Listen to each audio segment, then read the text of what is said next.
वाङ्मे मनसि प्रतिष्ठिता मनो मे वाचि प्रतिष्ठितम् आविरावीर्मयेधि वेदस्य मानिस्थ श्रुतं मे मा प्रहसि प्रणेनाधीतेन होरात्रां सन्ददामि ऋतं वदिष्यामि सत्यं वदिष्यामि तन्मामवतु तद्वक्तारमवतु अवतु माम् अवतु वक्तारम् अवतु वक्तारम्। ॐ शान्ति शान्ति शान्तिः। शङ्करं शङ्कराचार्यं केशवं बादरायणं सूत्रभाष्य कृतौ वन्दे भगवन्तौ पुनः पुनः। ईश्वरो गुरुरात्मेति मूर्तिभेद विभागिने व्योमवद्व्याप्तदेहाय दक्षिणामूर्तये नमः। ॐ शान्ति शान्ति शान्तिः।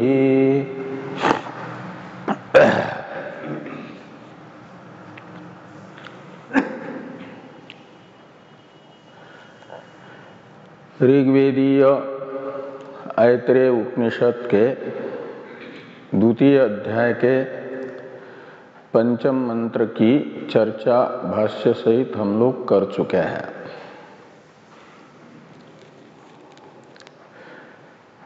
पंचम मंत्र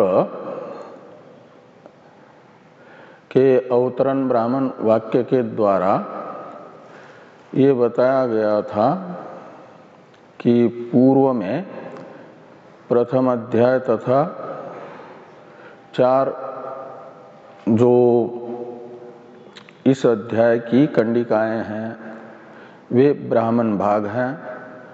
उनके द्वारा उक्त अर्थ है अविद्या काम कर्म का फलभूत जो यह जन्म मरण का प्रवाह है उसका निवर्तक एकमेव ब्रह्मात्म एकत्व साक्षात्कार है। जिस ब्रह्मात्म एकत्व साक्षात्कार से दुर्भेद्य जो संसार है उसका भेदन हो जाता है, उस ब्रह्मात्म एकत्व साक्षात्कार के विषयभूत ब्रह्मात्म एकत्व में ही प्रथम अध्याय का तात्पर्य भी है। और इसी बात को ब्राह्मण के द्वारा उक्त इस अर्थ को यानी ब्रह्म विद्या तथा संसार की निवृत्ति रूप साध्य साधन भाव को मंत्र से सुदृढ़ करने के लिए पंचम मंत्र आया।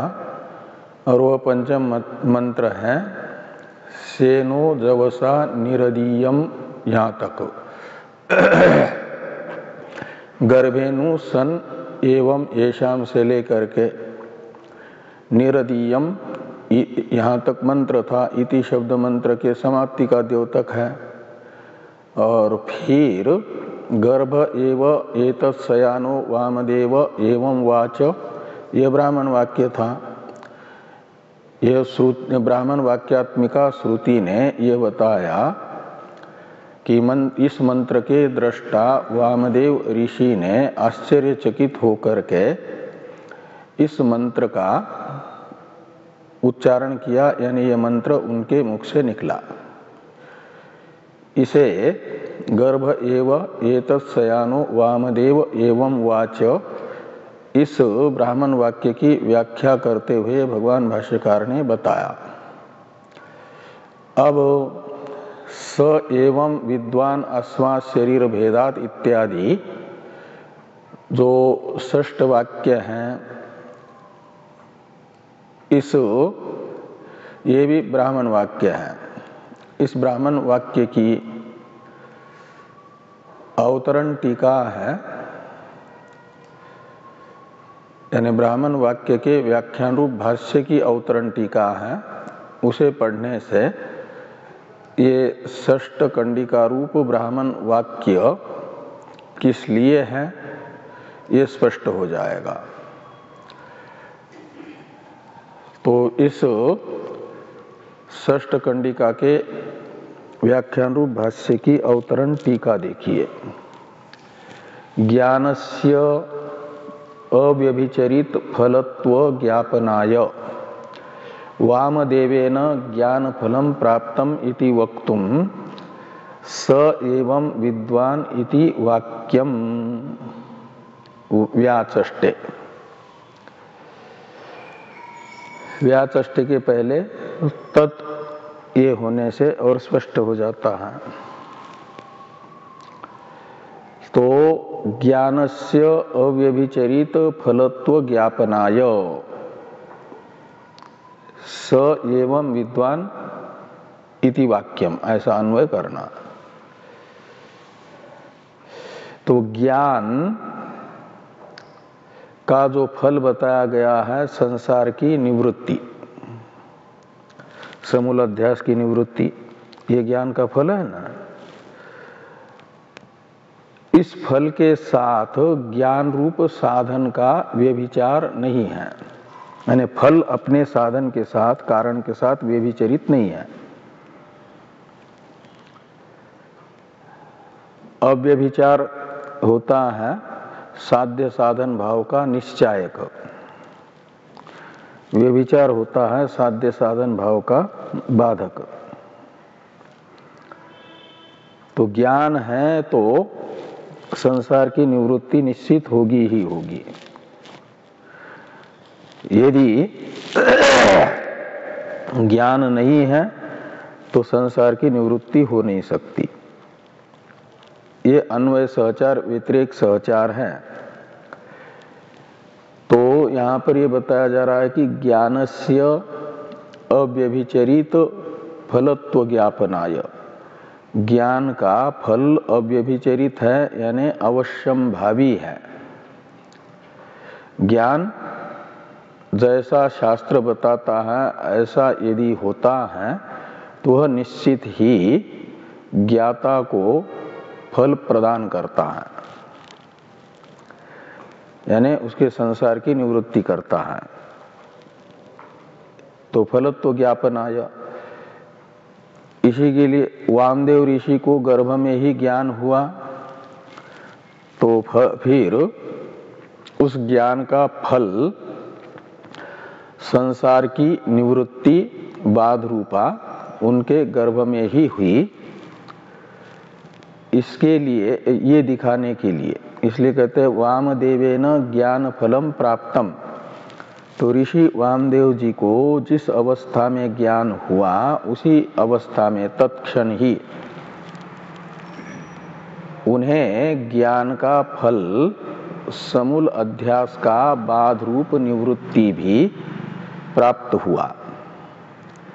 इति वक्तुम, इसे बताने के लिए यह षष्ठ कंडिका रूप वाक्य है। इसलिए कहते हैं कि स एवं विद्वान इति वाक्यम, इसी अर्थ को बताने के लिए यह वाक्य है। और व्याचष्टे यानी तद व्याचष्टे, ऊपर से जोड़ देना, उस वाक्य का व्याख्यान कर रहे हैं भगवान भाष्यकार स वामदेव इत्यादि से। तो पहले हम लोग मूल कंडिका का उच्चारण तथा अर्थानुसंधान कर लें। स एवं विद्वान् अस्मात् शरीर भेदात् ऊर्ध्व उत्क्रम्य अस्मुस्मिन् स्वर्गे लोके सर्वान् कामान् आप्त्वा अमृतः समभवत् अमृत समभवत्।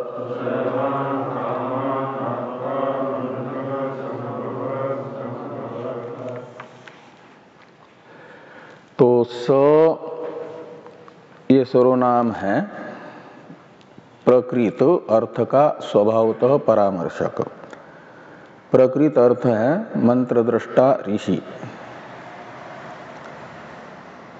तो स ये सर्वनाम मंत्र दृष्टा ऋषि का परामर्शक है। मंत्र कौन सा? जो गर्भेनु सन इत्यादि पूर्व मंत्र बताया गया है वह मंत्र, जवसा निर्देयम निरदीयम यहाँ तक का। इस मंत्र के दृष्टा ऋषि कौन है? वामदेव जी। इसलिए स शब्द का अर्थ निकलेगा इस मंत्र के दृष्टा ऋषि वामदेव जी। और एवं विद्वान का अर्थ है मंत्रोक्त प्रकार से। एवं शब्द का अर्थ निकलेगा पूर्व में ब्राह्मण के द्वारा उक्त तथा यहाँ पर मंत्र के द्वारा उक्त जो अर्थ है प्रकार है उस प्रकार से।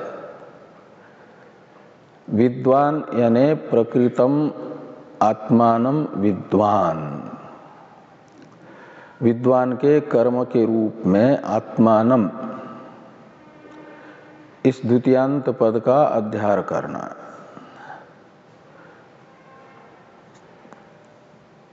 तो ऋषि वामदेव जी ने आत्मा शास्त्रोक्त पद्धति से आत्मा को जाना। शास्त्रोक्त पद्धति क्या है? तो शास्त्र बताता है कि आत्मा ही जगत का विवर्त उपादान कारण है, अधिष्ठान है, और वह सबकी आत्मा है, एक है। आत्मा वा इदम एक एव अग्रासित। यह जो उपक्रम वाक्य है, इस उपक्रम वाक्य ने ऐत्रेय उपनिषद के बताया कि सजातीय विजातीय स्वगत भेद रहित तो परमार्थतः एक आत्मवस्तु ही है। और आत्मा का अर्थ होता है अहम अर्थ, आत्मा यानी मैं। तो ऋषि वामदेव जी, मंत्र दृष्टा ऋषि वामदेव जी ने आत्मा वा इदम एक एव अग्रासित इत्यादि शास्त्रोक्त पद्धति से आत्मा को जाना, यानी अपने को ही समस्त अनात्म पदार्थ के अधिष्ठान के रूप में अनुभव किया। विदज्ञाने धातु से लिट लकार होकर के फिर ये रूप बना हुआ है, लिट के स्थान पर वो सब हो करके प्रत्यय विद्वान वसु प्रत्यय हुआ है, उसका लोप हुआ है उकार का, और फिर विद्वत शब्द है। हाँ, विद्वत शब्द है और उससे विद्वान बनता है। विद्वान ये विद्वत शब्द नहीं है, शानच प्रत्यय हुआ है क्या कर्मार्थ में, कर्मार्थ में भी नहीं कर्तार्थ में हुआ है। तो विद्वान का अर्थ निकलेगा ये जगत का अधिष्ठान मैं ही हूँ, इस रूप से अपने आप को जानने वाला या जाना, लीट लकार के स्थान पर है, इसलिए ऐसा जाना, अपने को अपनी उपाधिभूत कार्यक्रम संघात में से किसी भी रूप न जान करके आत्मात्म विवेक द्वारा। पदार्थ शोधन पहले हुआ ना, और पदार्थ शोधन पूर्वक क्या हुआ कि वाक्यार्थ अनुभूति हुई। उस वाक्यार्थ अनुभूतिवान को बताया जा रहा है विद्वान शब्द से। तो उन्होंने जान लिया अपने आप को। अस्मात् शरीर भेदात ऊर्ध्वम ऊर्ध्व, और ज्ञान का फल क्या हुआ फिर? तो ज्ञान का फल हुआ कि ऊर्ध्वसन। यहाँ ऊर्ध्व शब्द का अर्थ है ऊर्ध्वमूल मधशाख। गीता के 15वें अध्याय में जो प्रारंभ के श्लोक में ऊर्ध्व शब्द का अर्थ है, वहाँ ऊर्ध्व शब्द का क्या अर्थ है? ऊर्ध्वमूल मधशाख में 15वां अध्याय हो गया ना। तो ऊर्ध्व शब्द किसको बताता है? परमात्मा को। इसलिए यहाँ पर भी ऊर्ध्व शब्द का अर्थ है परमात्मा। और सन प्रत्यय को ले आइए, ऊर्ध्व सन, ऐसा सन प्रत्यांत अस धातु का प्रयोग कर दीजिए। ऊर्ध्व सन का अर्थ है परमात्म भूतसन, यानी ब्रह्मसन। ब्रह्मवेद ब्रह्मैव भवति है ना। तो जैसे ही उनको ऋषि वामदेव जी को आत्मबोध हुआ तो वे परमात्म रूप हो गए। वामदेव नामक जो शरीर है, उस शरीर रूप अपने आप को नहीं माना, समझा उन्होंने। यानी उपाधि मात्र से उनकी अहंता निवृत्त हो गई और स्थापित हो गई कहाँ पर? परमात्मा में। और उससे पहले क्या हुआ? तो कहते हैं अस्मात् शरीर भेदात उत्क्रम्य।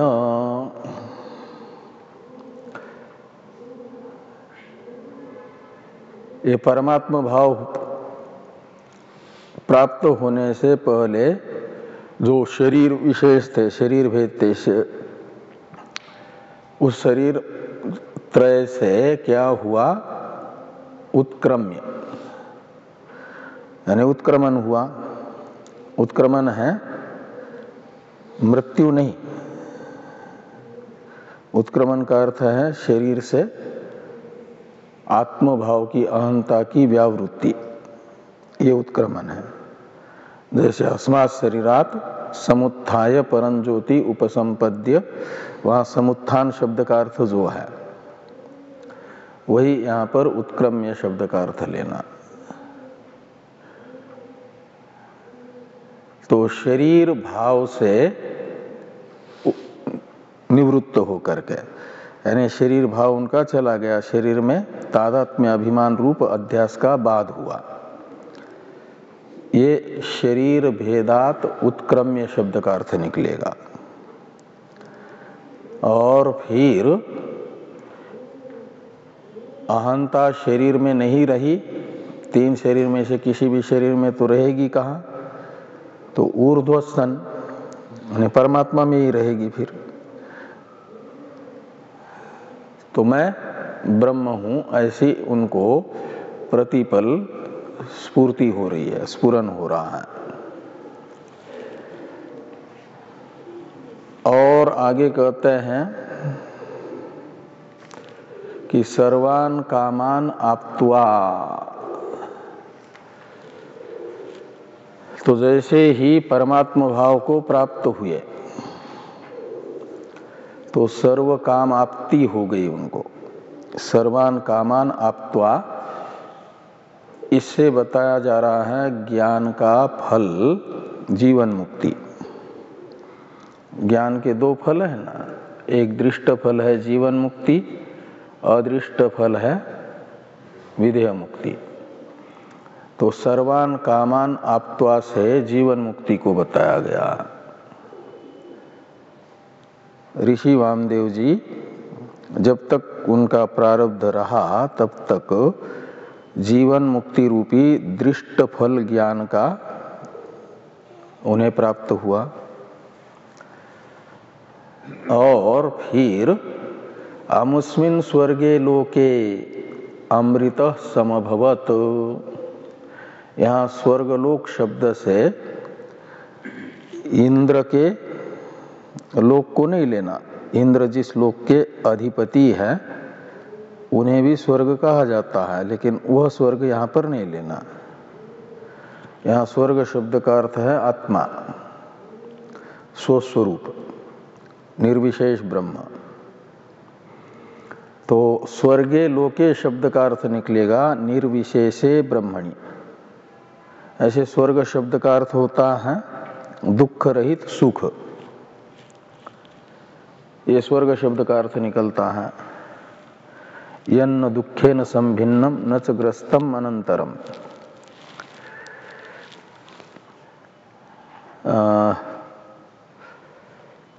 संकल्प मात्रेण उपसन्नम स्वर्ग इत्यभिधीयते, ऐसा आता है स्वर इत्यभिधीयते।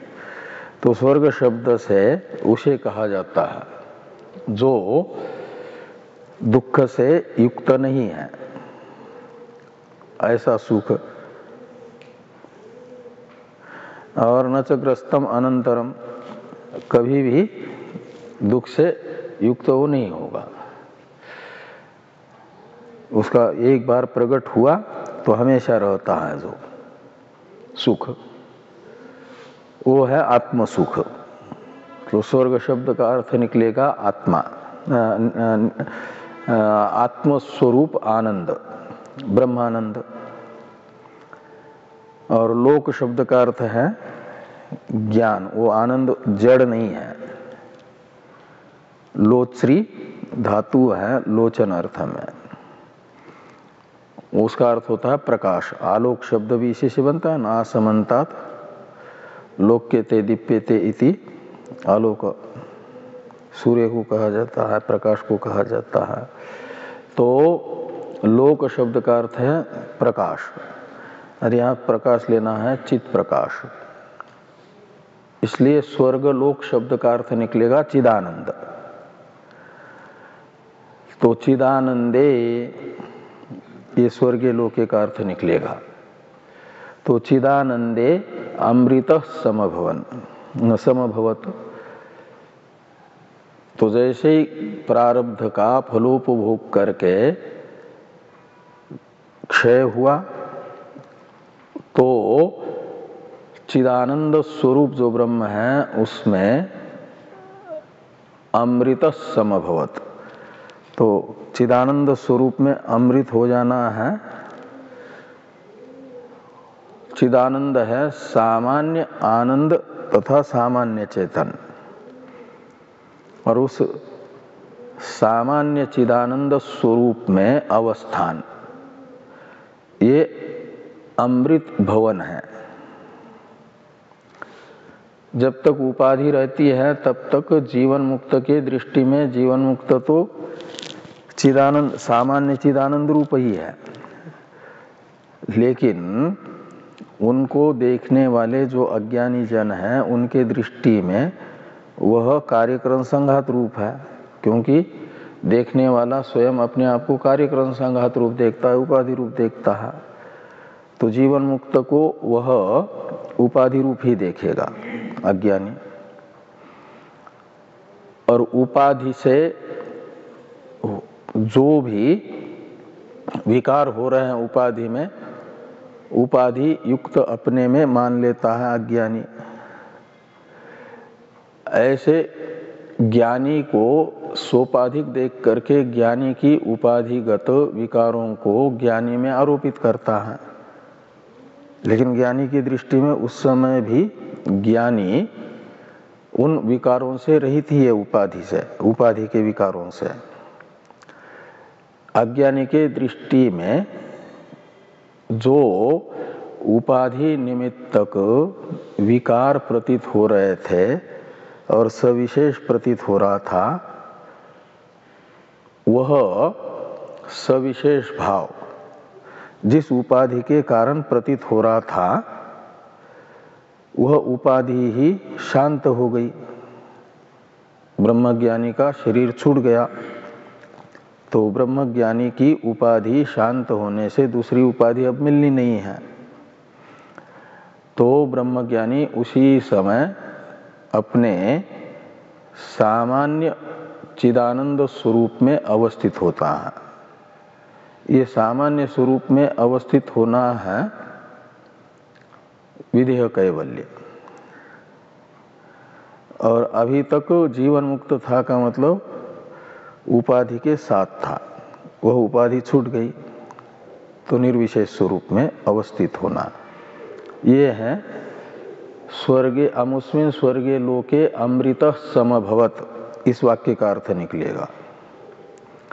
और समभवत् समभवत् इस पद का 2 बार उच्चारण हुआ, ये दिखाने के लिए कि सफल उदाहरण सहित आत्मज्ञान का प्रपंच यानी स्पष्टीकरण करने के लिए ये अध्याय प्रारंभ हुआ था, उसका समापन हो गया अध्याय का। ये बताने के लिए ये 2 बार उच्चारण है, समभवत् समभवत्। भाष्य को देखिए,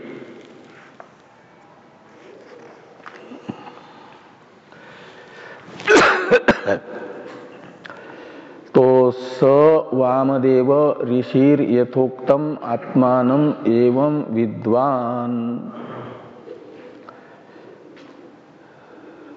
तो ऋषिर स शब्द का अर्थ कर दिया वामदेव ऋषि, और यथोक्तम आत्मानम यानी जगत अधिष्ठानभूत जो आत्मा है। आत्मा वा इदम एक एव अग्र आसीत इत्यादि उपक्रम में के द्वारा प्रदर्शित तथा बीच वाले ग्रंथ से उपपादित आत्मस्वरूप, उसे यथोक्त आत्मस्वरूप शब्द से लेना, और एवं शब्द से लेना मंत्रोक्त प्रकार से जो आत्मस्वरूप है। मंत्र ने भी यही बताया है, यानी यथोक्तम का तो अर्थ निकला ब्राह्मणोक्त आत्मा, और एवं शब्द का अर्थ निकलेगा मंत्रोक्त आत्मा। तो मंत्र एवं, इसलिए 3 नंबर टिप्पणी में टिप्पणीकार ने लिखा एवं यानी मंत्रोक्त प्रकारेण। मंत्रोक्त प्रकार क्या है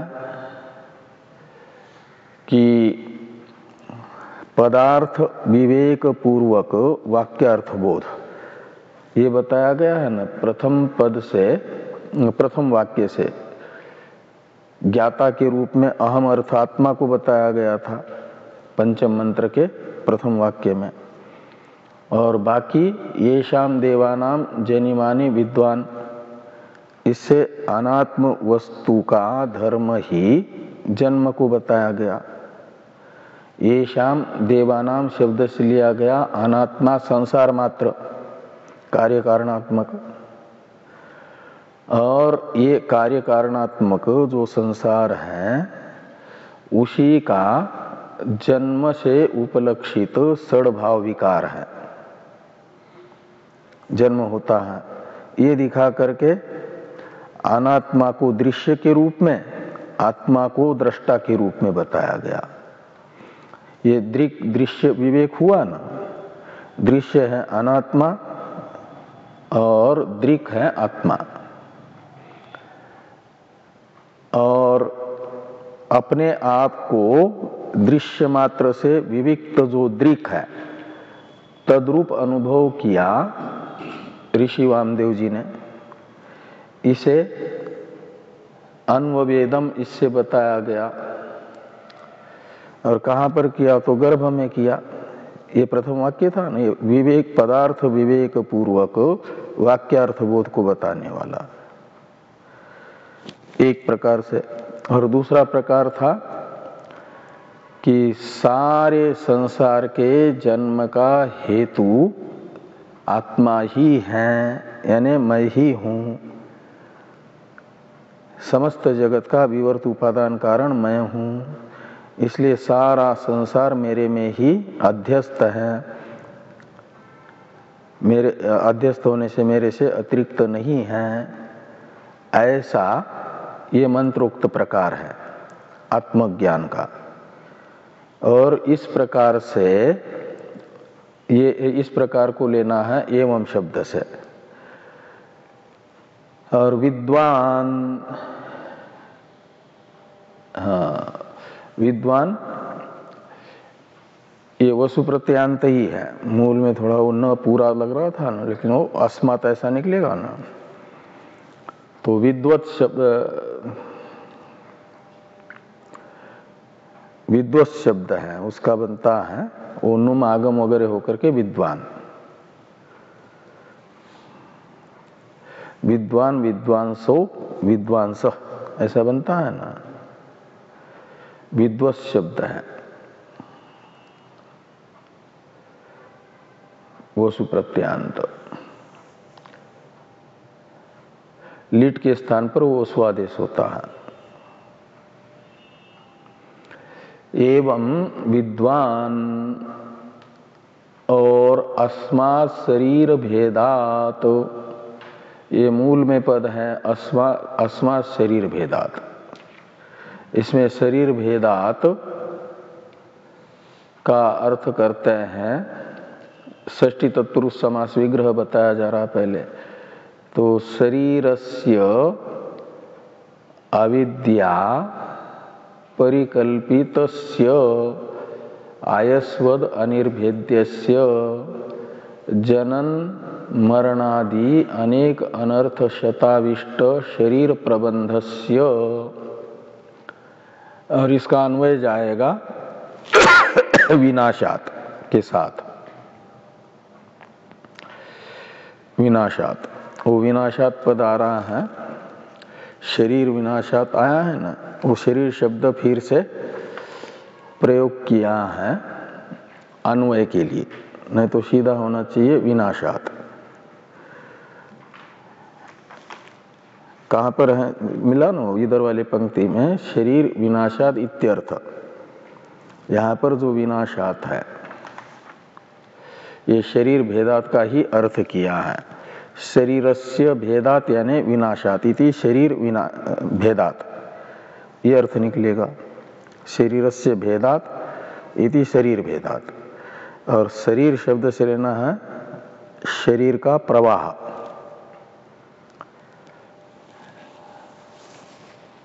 जो अनादिकाल से पूर्व शरीर का परित्याग उत्तर शरीर का ग्रहण रूप ये प्रवाह चल रहा है।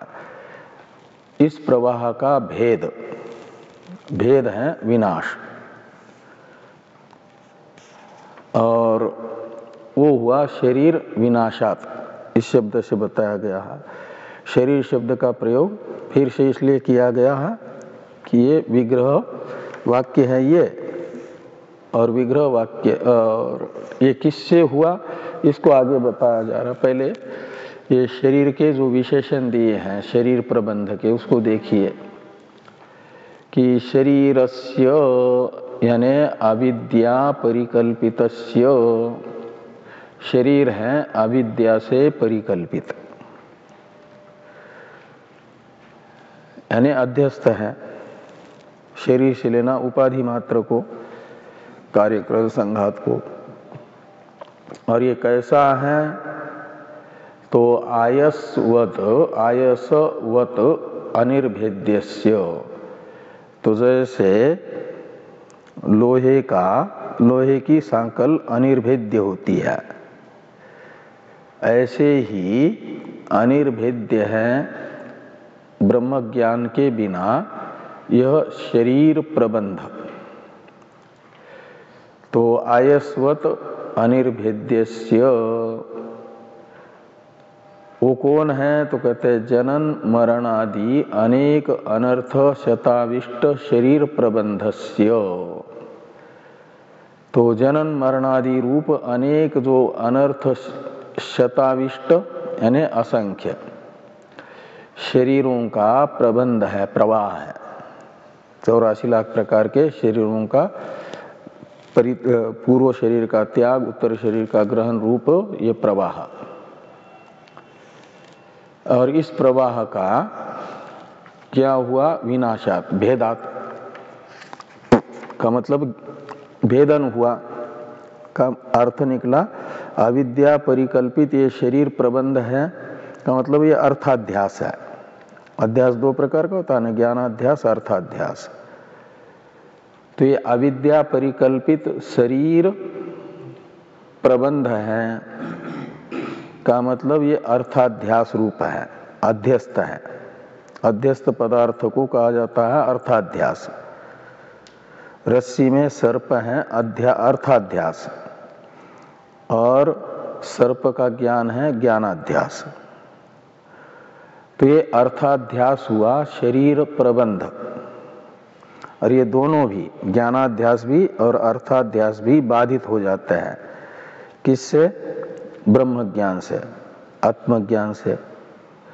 इसलिए यहाँ पर ये कह रहे हैं कि शरीरस्य, आगे उसके साथ अन्वय करना विनाशात, यानी शरीर विनाशात। ये आपके शरीर भेदात का अर्थ निकलेगा शरीर विनाशात। और शरीर का विनाश किससे हुआ? तो उसे बताने के लिए है ज्ञान। तो इसलिए ये कहते हैं परमात्मा ज्ञानामृत उपयोग जनित वीर्य कृत भेदात। अस्मात् शब्द का अर्थ कर रहे हैं। तो अस्मात् ये सर्वनाम परामर्शक है। परमात्म ज्ञान हुआ आत्मज्ञान, और उस आत्मज्ञान रूप अमृत का उपयोग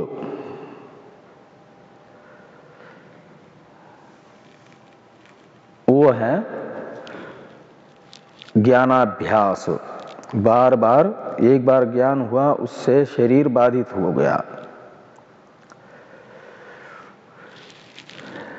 सत्वापत्ति में ज्ञान हो जाता है ना, और अध्यास बाधित हो जाता है।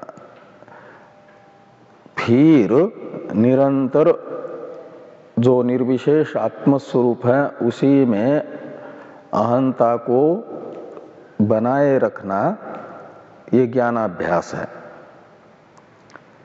और इस ज्ञानाभ्यास से एक वीर्य प्राप्त होता है,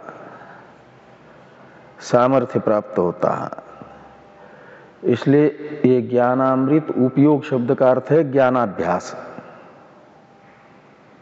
ज्ञानामृत उपयोग शब्द का अर्थ निकला ज्ञानाभ्यास, और उससे जनित ये क्या नाम हुआ? वीर्य। वीर्य है सामर्थ्य।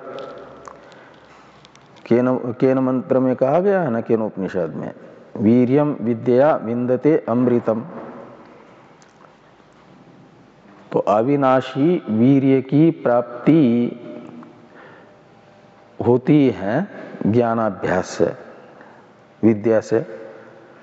और फिर वो जो अविनाशी वीर्य है उससे कृत भेद, यानी उससे क्या हो जाता है? एक बार बाधित हुआ जो संसार वो हमेशा हमेशा के लिए बाधित ही रहता है।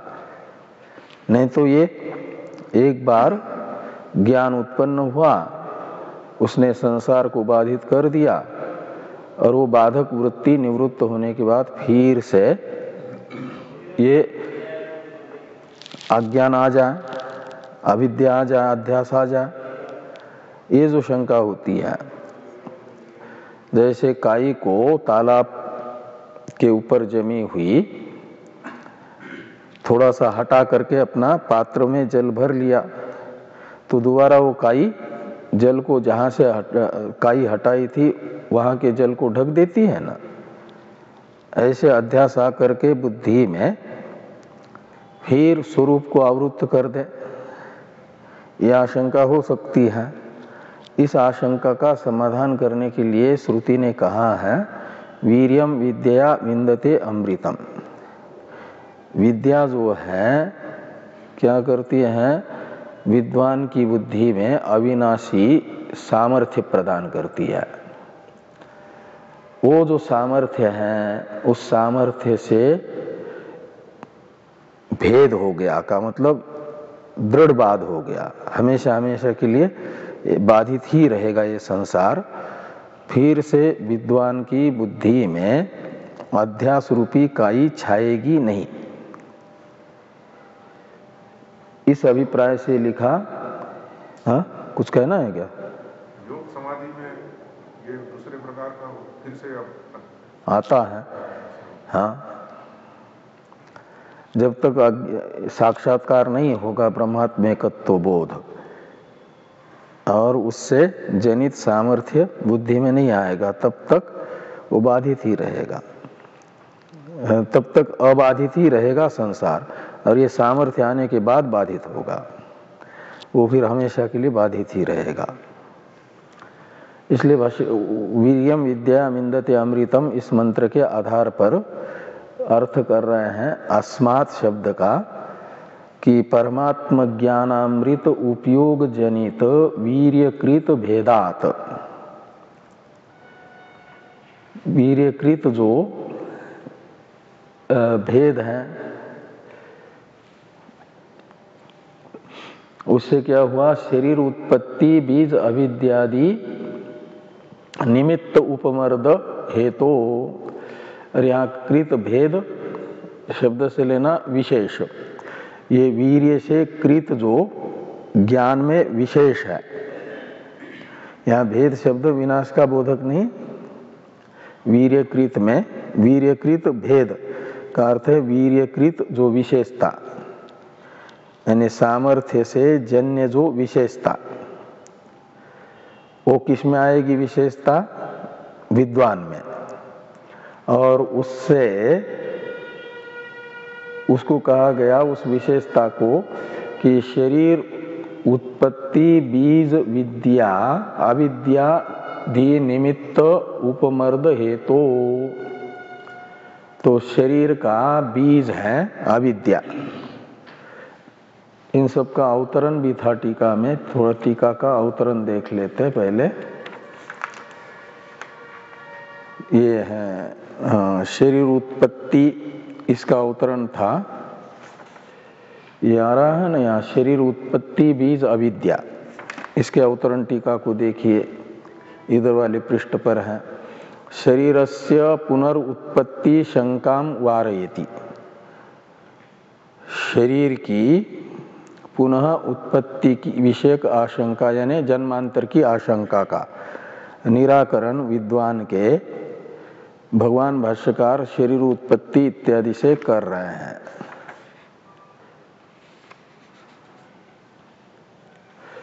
कि शरीर उत्पत्ति बीज अविद्यादि निमित्त उपमर्द हेतु। तो शरीर उत्पत्ति के बीज यानी कारण है। कौन? अविद्यादि। एक तो अविद्या हुई, अविद्या दो प्रकार की, मूल अविद्या और तूल अविद्या। तूल अविद्या है अध्यास और मूल अविद्या है अज्ञान। तो ये दो प्रकार की अविद्या, और आदि शब्द से किसको लेना है? काम कर्म को।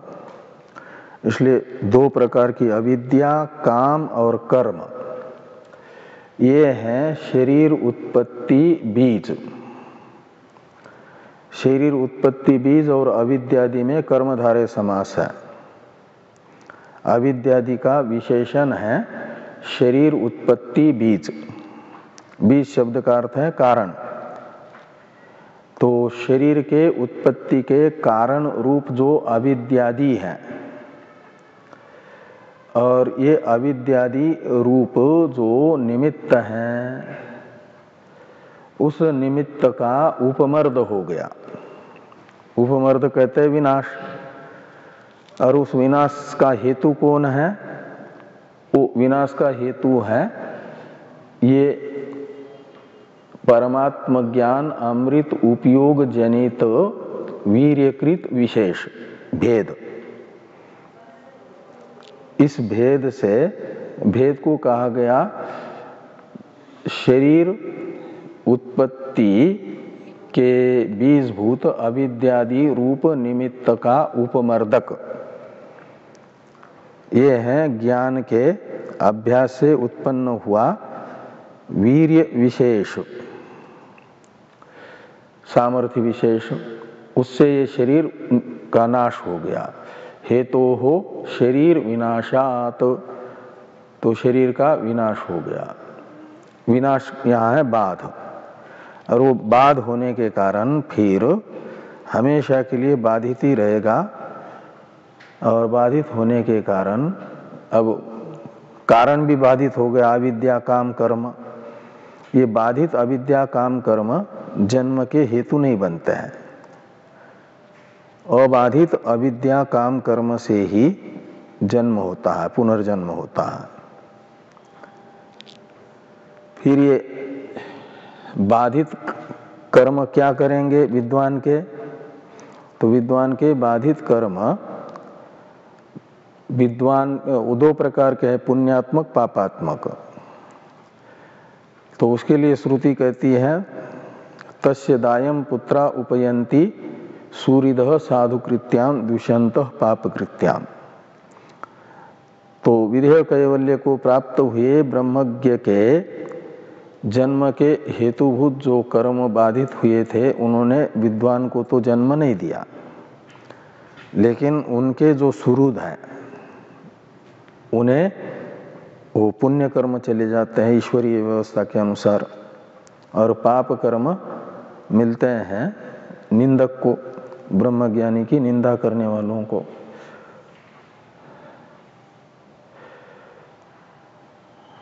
तो अस्मात् शरीरात शरीर भेदात का अर्थ करके फिर अब यानी उपाधि का बाध हो गया ज्ञान से। तो आगे कहते हैं कि ऊर्ध्व, ऊर्ध्व शब्द का अर्थ करते हैं परमात्म भूत सन, और परमात्म भूत सन की सन पर, अच्छा इससे पहले तो उस पर थोड़ा लिखा था टीकाकार ने क्या, तत्व ज्ञानेन अविद्यादि नाशात इत्यर्थ। ये जो शरीर उत्पत्ति बीज अविद्यादि निमित्त हेतु निमित्त उपमर्द हेतु, इसका अर्थ निकलेगा कि तत्व ज्ञान से अविद्यादि का नाश हो गया। शरीर का जन्मांतर कराने वाले वो जो निमित्त थे अविद्यादि, उनका नाश हो गया, बाध हो गया, इसलिए जन्म नहीं हुआ। शंका यही थी ना कि तत्वज्ञानी का पुनः जन्म हो जाए, तो कहते हैं जन्म का निमित्त होना चाहिए, वो तत्व ज्ञान से निवृत्त हो गया। अब आगे कहते हैं ऊर्ध्व शब्द का अर्थ कर दिया परमात्म भूत सन। अब परमात्म भूत सन का अर्थ करते हैं टीकाकार। उससे पहले पूरा वाक्य भाष्य में देख लीजिए। अधोभावा संसारात उत्क्रम्य ज्ञानावद्योतित अमल सर्वात्म भावम आपन्न सन, ये परमात्म भूत सन का अर्थ कर दिया। मूल में ऊर्ध्व शब्द है, उसका अर्थ कर दिया परमात्म भूत सन, और उसका भी अर्थ करते हैं अधोभावात संसारात उत्क्रम्य। तो परमात्मा की अपेक्षा अधोभाव यानी निकृष्ट, अधोभवात यानी निकृष्ट जो संसार है, उस संसार से उत्क्रम्य यानी कार्यक्रम संघात से उत्क्रमण करके, वहां उत्क्रमण होगा अहंता का व्यावर्तन, अहम अभिमान का बाध, और इस अहम अभिमान का बाध करके फिर ज्ञानावद्योतित, तो अहम ब्रह्मास्मि इस ज्ञान से अवद्योतित यानी प्रकाशित, वो कौन है? अनावृत किया गया आमल सर्वात्म भाव। आमल सर्वात्म भाव यही परमात्मा है। आमल का अर्थ है निर्मल, शुद्ध। तो शुद्ध जो सर्वात्म भाव है यानी परमात्मा है, उस शुद्ध परमात्म भाव को, सर्वात्म भाव को आपन्न सन सर्वात्मा बन गया। अभी तक अपने आप को केवल कार्यक्रम संघात रूप समझ करके बाकी से भिन्न समझ रहा था। अब ये सर्वात्मा बन गया का मतलब उससे अन्य दूसरा कुछ रहा ही नहीं, वही वही हो गया। और आमुस्मिन इत्यादि का बाद में अर्थ करते हैं, पहले टीका में एक वाक्य है उसको देखिए। ऊर्ध्व शब्दस्य उपरितन वाचित्वात्, ऊर्ध्व शब्द ऊपरी अर्थ का वाचक होता है, ऊपर वाले अर्थ का वाचक होता है। इसलिए परमात्म वस्तुन एव कदाचित अपि अधोभाव रूप निष्कर्ष अभावेन निरंकुश उपरितन भावात ऊर्ध्व शब्दार्थत्वम इत्यर्थ। यानी परमात्म वस्तुन एव ऊर्ध्व शब्दार्थत्वम, ऐसा अन्वय करिए कि परमात्म वस्तु में ही ऊर्ध्व शब्दार्थत्व उचित है। क्यों? तो ऊर्ध्व शब्द का प्रवृत्ति निमित्त है उपरितन, उपरितनत्व। उपरितन कहा जाता है जो हमेशा ऊपर रहे, उपरि भव उपरितन। तो परमात्मा ही कभी भी, परमात्मा में कभी भी अधोभाव नहीं है। अधोभाव कहते हैं संसार को, यानी परमात्मा कभी भी संसारी नहीं है, असंसारी ही है। इसलिए अधोभाव का अभाव हो जाएगा परमात्मा में, और निरंकुश उपरितन भाव ये परमात्मा में ही होने के कारण परमात्मा ऊर्ध्व शब्द का अर्थ है। ये परमात्म भूत सन, ऊर्ध्व शब्द का अर्थ किया परमात्म भूत सन। अब अमुस्मिन यथोक्ते इत्यादि भाष्य की चर्चा हम लोग करते हैं कल। ओम वाङ्मे मनसि प्रतिष्ठिता मनो मे वाचि प्रतिष्ठितम् आविराविर्मयेधि वेदस्य मानिस्थ श्रुतं मे मा प्रहासि रनेनाधीतेनाहोरात्रान् संदधामि ऋतं वदिष्यामि सत्यं वदिष्यामि तन्मामवतु तद्वक्तारमवतु अवतु माम् अवतु वक्तारम् अवतु वक्तारम्। ओम शांति शांति शांति। शंकरं शंकरा केशवं बादरायणं सूत्रभाष्य भगवन्तौ पुनः पुनः ईश्वरो